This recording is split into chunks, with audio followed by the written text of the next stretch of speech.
Okay, here's a question on the use of yoga. Hi, Pastor Wolin. The question isn't about a sermon, but I have refused to do yoga exercises because of its original Indian history with pagan gods. But according to Romans 14, verses 13 to 23, if I understand it correctly, seems to say that things are evil if our hearts are in line with the evil. Like meat that was used in pagan rituals was considered evil. But meat is just meat, so would yoga just be an exercise? All right, so very good question and very practical question. Let's start with what yoga was originally. I'm not an expert on this by any means, but I just looked up some of the origins here, and the term yoga actually comes from the Sanskrit word yuk, which means to yoke, and the idea is that when you perform yoga, you are yoking yourself with the god Brahma. You're becoming union with Brahma. So that's the Hindu concept, of course, of ultimate reality. Now, that original kind of conception of yoga and our modern day version that exists in many of the gyms around America, I mean, there is a wide difference between those two. That's not to say that you can't find this version somewhere in America, but in most gyms or exercise programs or YouTube videos that you would watch, they're not going to be, the intention is not that in most cases. Now, what is probably the most important part of this discussion has to do with conscience.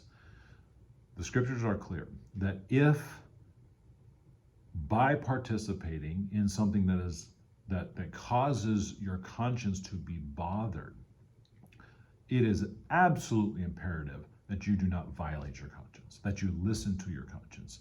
I think of a conscience as an analogy that works for me is that conscience is like a smoke detector. You know, when there's smoke in the room, the smoke detector is designed to go off and alert you that there's danger, there's trouble. And God has given us a spiritual, a moral version of that, so that when we are approaching sin, or when we feel like we're in the presence of sin, or partaking in sin in some way, our conscience begins to go off. Now, our conscience can be misinformed.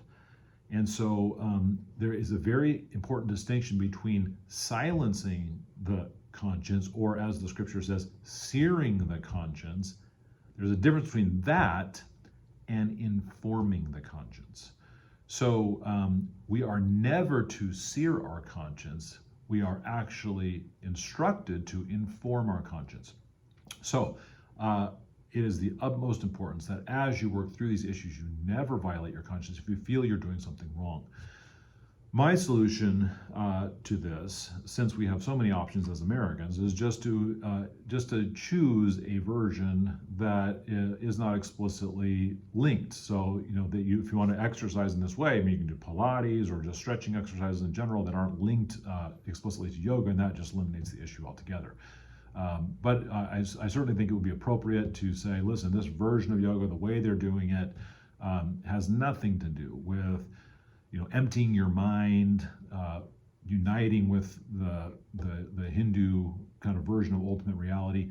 You know, all those concepts, of course, will be very anti-biblical, but there's so many, you know, examples of this where those links are not there, and then it would just boil down to a conscience issue. So that's perhaps a way to frame the discussion as you think through the question. But great question.